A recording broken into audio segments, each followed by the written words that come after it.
اعوذ باللہ من الشیطان الرجیم بسم اللہ الرحمن الرحیم۔ تمام مسلمان بہنوں اور بھائیوں کو اسلامک سلیوشن چینل کی جانب سے السلام علیکم۔ محترم خواتین و حضرات، اس ویڈیو کے اندر آپ کو قرآن کریم کے اندر موجود چند سائنسی معجزات کے بارے میں بتایا جائے گا۔ اللہ تعالیٰ نے اس کائنات کو تخلیق کیا اور پھر اس کائنات میں انسان کو جب بھیجا تو اس کے لیے ایک قانون کی کتاب بھیجی جس کو قرآن کہا، اور اس قرآن کے اندر اللہ تعالیٰ نے چند ایسے حقائق کو اور سائنسی نقطوں کو رکھا جو کہ نان بلیورز یعنی وہ لوگ جو خدا پر ایمان نہیں رکھتے ان کے لیے فائدہ مند اور سود مند ثابت ہو سکتے ہیں۔ آپ جانتے ہیں کہ اس دنیا کے اندر بہت سارے مذاہب پائے جاتے ہیں اور ان کی کچھ اپنی اپنی کتابیں بھی ہیں، لیکن قرآن کریم دین اسلام کی وہ سچی کتاب ہے کہ جس کے اندر بتائی گئی معلومات جو 1400 سال پہلے بتائی گئیں ان کو آج کی جدید سائنس درست ثابت کر رہی ہے۔ اور آج آپ کو قرآن کریم میں بیان کیے گئے 9 معجزات جو قرآن کریم کے ہیں، جن کو ماڈرن سائنس اور ماڈرن تھیریز نے اور لاز نے ثابت کر دیا ہے، وہ بتائے جائیں گے۔ اگر ان تمام چیزوں کو دیکھنے کے بعد بھی آج کے لوگ اسلام کی حقانیت کو تسلیم نہیں کرتے تو اس کو ان کی بدقسمتی ہی کہا جائے گا۔ قرآن کو ایک ایسی زبان میں لکھا گیا اور ایک اس انداز سے لکھا گیا کہ جس کو کاپی نہیں کیا جا سکتا اور نہ ہی اس جیسا کوئی اور تخلیق کیا جا سکتا ہے۔ اللہ تعالیٰ نے اسی لیے کفار کو چیلنج دیا کہ اگر تم اس جیسا کلام لکھ سکتے ہو تو جاؤ اس جیسی ایک آیت ہی لکھ کے لے آؤ۔ تو سامعین، ان 9 معجزوں کا آغاز کرتے ہیں کہ آخر قرآن کے اندر موجود وہ کون سے 9 معجزات ہیں۔ نمبر 1، انسانی زندگی کا ارتقاء، یعنی کہ انسان کی زندگی کہاں سے شروع ہوئی۔ سامعین، آج کی ماڈرن تھیوری آف سائنس ہمیں بتلاتی ہے کہ انسان کی جو زندگی ہے وہ پانی سے وجود میں آئی۔ انسان کے سیلز کو اگر آج اسٹڈی کیا جائے تو اس کا سائٹوپلازم تقریباً 70% پانی سے بنا ہوا ہوتا ہے، اور یہ کب معلوم ہوا؟ جب مائکروسکوپ دریافت ہوئی، اور مائکروسکوپ تو 20ویں صدی میں دریافت ہوئی، لیکن قرآن آج سے 1400 سال پہلے آیا اور قرآن نے تب بتا دیا کہ آخر زندگی کا آغاز کیسے ہوا تھا۔ اللہ تعالیٰ قرآن کریم میں بیان فرماتے ہیں کہ ہم نے ہر جاندار چیز کو پانی سے پیدا کیا، اور کیا یہ لوگ یقین کریں گے؟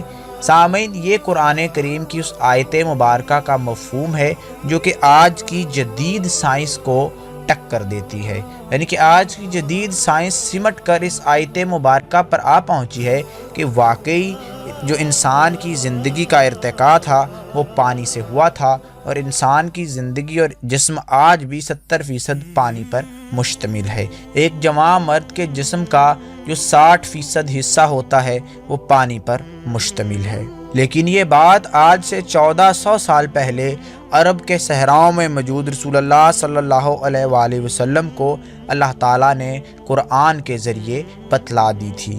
نمبر 2، لوہا۔ آج کی ماڈرن تھیوری آف سائنس یہ بتلاتی ہے کہ لوہا زمین کی دھات نہیں ہے، اور لوہے کو کئی بلین سال پہلے آسمان سے یعنی خلا سے آنے والے میٹرائٹس یعنی بڑے بڑے پتھروں کے ذریعے زمین پر یہ لوہا آیا، یعنی کہ دور خلا میں کچھ سیارے دھماکے سے پھٹے اور اس کے جب ٹکڑے زمین پر آ کر ٹکرائے تو یہ لوہا اس زمین کا حصہ بن گیا اور زمین کی کرسٹ کے اندر شامل ہو گیا۔ اس سے پہلے یہ لوہا زمین کا حصہ نہیں تھا، اور آج کی سائنس یہ بات کہتی ہے۔ اور اللہ تعالیٰ آج سے 1400 سال پہلے قرآن کریم میں کیا بیان فرماتے ہیں کہ ہم نے اس لوہے کو زبردست طاقت دے کر اس زمین پر بھیجا تاکہ انسانیت اس سے فائدہ حاصل کرے۔ تو سامعین، اس قرآن کی آیت کو اگر پڑھا جائے تو واضح طور پر معلوم پڑتا ہے کہ اللہ تعالیٰ نے یہاں بھیجے جانے کا یعنی کہ سینٹ کا لفظ استعمال کیا کہ لوہے کو کہیں اور اس زمین پر بھیجا گیا تاکہ انسان اس کو اپنے بھلائی کے لیے استعمال کر سکیں اور انسان کا اس سے فائدہ ہو سکے۔ اور آج کی modern theory of sciences, material sciences بھی اس بات کو ماننے پر مجبور ہے، لیکن یہاں پھر وہی سوال پیدا ہوتا ہے کہ 1400 سال پہلے جب کسی کو اس چیز کے بارے میں معلوم نہ تھا، آخر تب یہ باتیں قرآن میں کیسے آ گئیں اگر قرآن اللہ تعالیٰ کے الفاظ نہیں؟ نمبر 3، آسمان۔ سامعین، آج کی سائنس ہمیں کیا بتلاتی ہے؟ یہ بتلاتی ہے کہ آسمان نے اس زمین کو گھیرے رکھا ہے اور یہ آسمان سورج کی الٹرا وائلنٹ ریڈیشنز کو زمین پر نہیں پہنچنے دیتا۔ اگر ایسا ہو جائے، اگر آسمان کو بیچ میں سے ہٹا دیا جائے تو خلا کا -270 ڈگری سینٹی گریڈ کا درجہ حرارت یعنی کہ شدید سردی اس زمین تک پہنچ جائے اور ہر چیز جم جائے اور زندگی ختم ہو جائے۔ اور اگر آسمان کو ہٹا دیا جائے تو سورج کی خطرناک یعنی الٹرا وائلنٹ کرنیں بھی زمین پر آ پڑیں اور زندگی کو مکمل طور پر تہس نہس کر دیں اور زمین رہنے کے قابل سیارہ بالکل نہ رہے۔ اسی آسمان کے بارے میں اللہ تعالیٰ قرآن کریم میں کچھ یوں بیان فرماتے ہیں کہ ہم نے اس آسمان کو تمہارے لیے ایک حفاظتی حصار بنایا اور کیا تم ابھی بھی ان نشانیوں سے دور بھاگو گے؟ قرآن پاک کی آیت کا یہ مفہوم ہے، یعنی کہ واضح طور پر اللہ تعالیٰ نے بیان فرما دیا کہ یہ ایک حفاظتی حصار ہے۔ اور آج کی سائنس یہ بات ماننے پر مجبور ہے کہ واقعی آسمان ایک حفاظتی حصار ہے جو زمین کو اور اس پر رہنے والی انسانیت اور نباتات کو سورج کی شعاؤں سے اور شدید ٹھنڈے درجہ حرارت سے بچاتا ہے۔ اگر آسمان نہ ہو تو اس زمین پر کوئی بھی جاندار زندہ نہ رہ سکے، اور یہ قرآن کریم کا ایک اور معجزہ ہے آسمان کے حوالے سے۔ نمبر 4، پہاڑ۔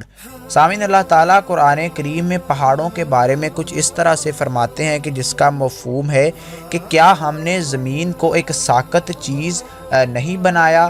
کیا ہم نے پہاڑوں کو اس زمین میں میخوں کی طرح نہیں ٹھوک دیا؟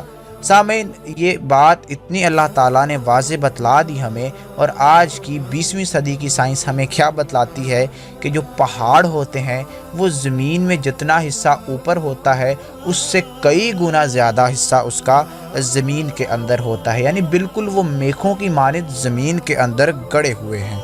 اس کا آپ کو ایک مثال سے اس کو سمجھا دیتا ہوں کہ ماؤنٹ ایورسٹ جو دنیا کی سب سے بلند چوٹی ہے، اس کی اونچائی 9 کلومیٹر زمین سے اوپر ہے اور زمین کے اندر یہ 125 کلومیٹر گڑی ہوئی ہے، یعنی اس سے 12-13 گنا زیادہ اس کی جو گہرائی ہے وہ زمین کے اندر گڑی ہوئی ہے۔ تو اللہ تعالیٰ نے قرآن میں جیسے بیان فرمایا کہ ہم نے پہاڑوں کو میخوں کی طرح زمین میں گاڑ دیا، آج کا modern geophysicist Mark Franks بھی یہی کہتا ہے کہ پہاڑ زمین کے اندر میخوں کی طرح گڑے ہوئے ہیں اور زمین کی جڑوں تک گڑے ہوئے ہیں، جو کہ زمین کو ساکت رکھنے میں، ٹیکٹونک پلیٹس کو ساکت رکھنے میں مدد فراہم کرتے ہیں۔ نمبر 5، کائنات کا پھیلنا۔ آج سے 1400 سال پہلے جب فلکیات کا علم موجود نہیں تھا، جب ٹیلیسکوپ تک ایجاد نہیں کی گئی تھی، تب قرآن کائنات کے بارے میں کیا بیان فرماتا ہے وہ آپ کو بتاتے چلتے ہیں۔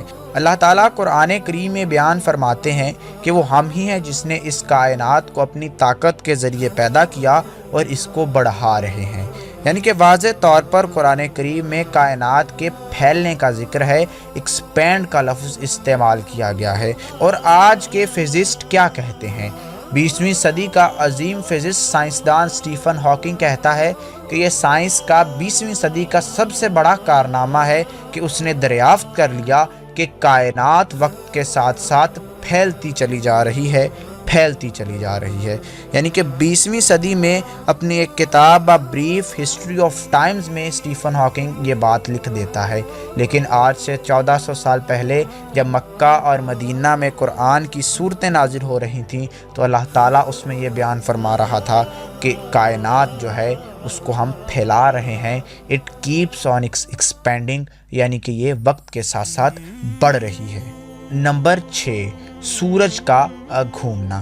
سامعین، آج سے 1400 سال پہلے اور اب تک ہر سائنسدان کا یہ خیال تھا، یعنی کہ سائنس کا اسٹیبلش فیکٹ تصور کیا جاتا تھا کہ جو سورج ہے وہ ساکت ہے، سورج گھومتا بالکل نہیں ہے۔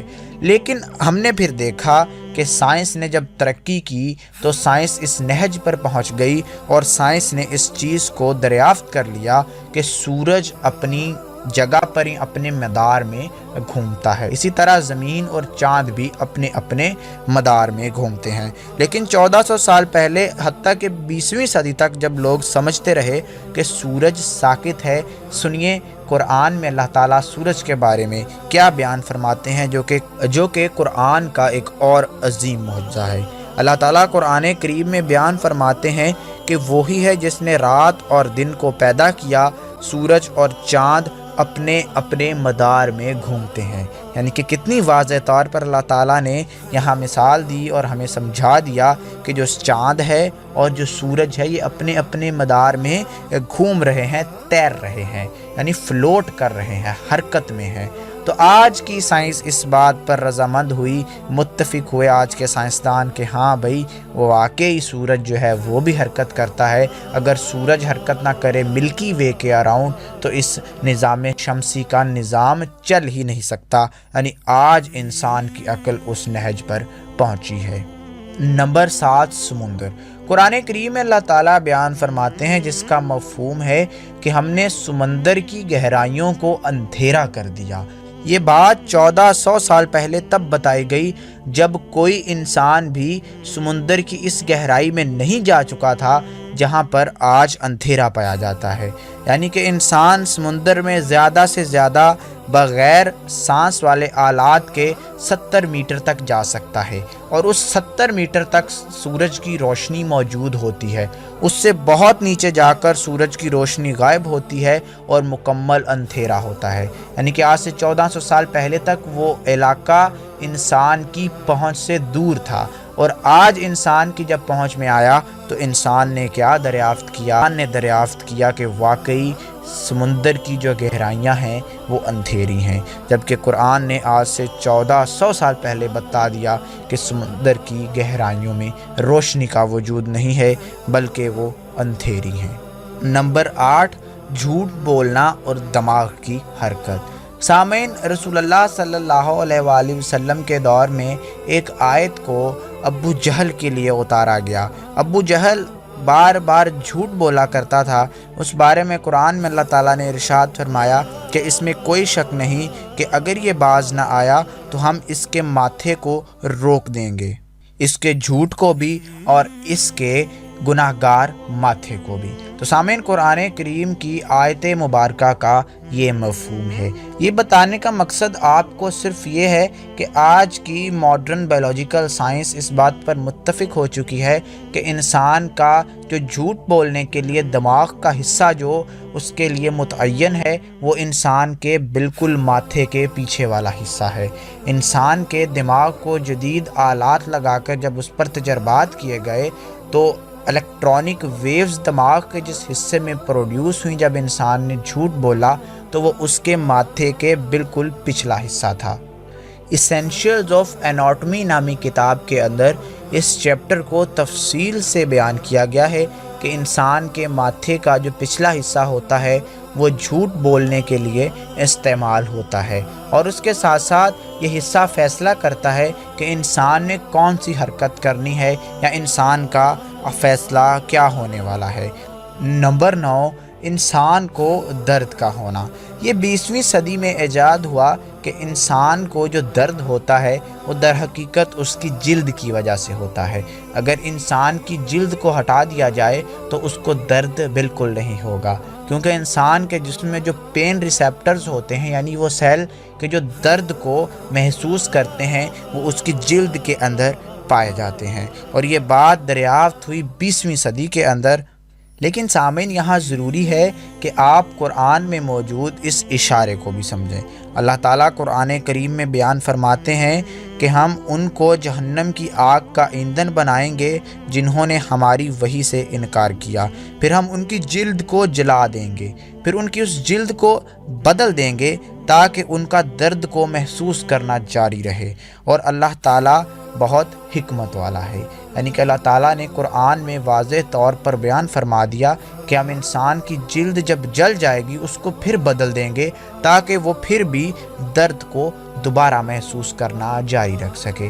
تو یہ بات سائنس دریافت کرتی ہے 20ویں صدی میں، لیکن قرآن میں آ جاتی ہے 1400 سال پہلے، جب نہ تو مائکروسکوپ تھی، جب نہ جلد پر اتنی تحقیق تھی، جب نہ لوگ یہ جانتے تھے کہ جلد کے اندر کوئی پین ریسپٹرز نام کی بلا بھی پائی جاتی ہے۔ تو یہ چند چیدہ معجزے قرآن کریم میں سائنسی معجزے ان ملحد، ان بے دین لوگوں کے لیے ہیں کہ جو قرآن کی حقانیت، اس کی وحدانیت اور اس کی حکمت پر شک کرتے ہیں، اور ان کو یہ گراں گزرتا ہے کہ ان کے سامنے قرآن کی حکمت کی بات کی جائے یا اس کا نام لیا جائے۔ تو آپ نے واضح طور پر قرآن کے سائنسی معجزات کو ہمارے چینل کے توسط سے سن لیا، اور قرآن میں ایسی بے شمار مثالیں، بے شمار باتیں ایسی ہیں کہ جو ابھی تک سائنس بھی دریافت نہیں کر سکی، لیکن قرآن پاک کی وہ زینت ہے۔ ہم وقتاً فوقتاً ان پر بھی ویڈیوز بناتے رہیں گے، لیکن ابھی آپ کا فرض ہے کہ اس ویڈیو کو زیادہ سے زیادہ پھیلائیں تاکہ زیادہ سے زیادہ لوگ قرآن کی سچائی کو سمجھ سکیں اور قرآن کی سچائی کو جانتے ہوئے دین اسلام پر سختی سے عمل پیرا ہو جائیں۔ دعاؤں میں یاد رکھیے گا، ایک نئی ویڈیو ایک نئے موضوع کے ساتھ ملاقات ہوگی، تب تک کے لیے اللہ حافظ۔